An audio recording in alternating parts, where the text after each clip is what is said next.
dengan mendatangi gedung DPRD Kota Kupang Kamis 21 November 2024. Aksi ini dilakukan untuk mempertanyakan terkait status mereka yang tidak memenuhi syarat untuk mengikuti seleksi P3K pada tahun ini.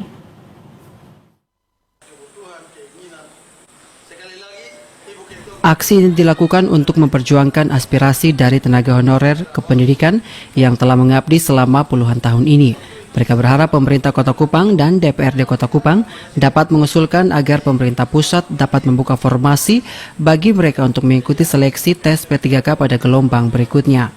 Hal ini terjadi karena pada pendataan non-ASN kependidikan gelombang pertama dan kedua, berkas mereka dinyatakan tidak memenuhi syarat.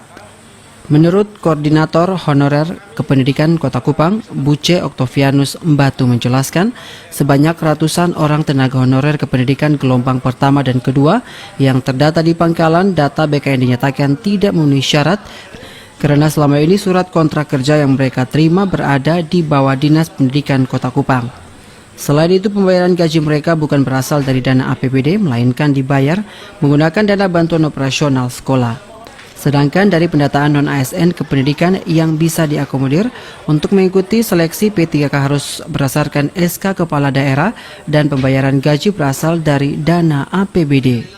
Kami ke sini, teman-teman yang pada tahap kedua ini, kalau birokrasinya masih sama, regulasinya masih sama, maka yang pasti bahwa teman-teman yang tenaga kependidikan di sekolah-sekolah itu juga tidak dinyatakan TMS.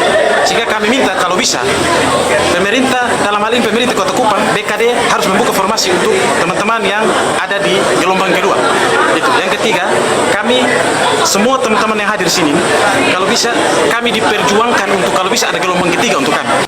Sementara itu, Kadis Pendidikan dan Kebudayaan Kota Kupang, Dumul Jami membenarkan bahwa adanya tenaga honorer kependidikan yang dinyatakan tidak memenuhi syarat dalam pendataan non-ASN.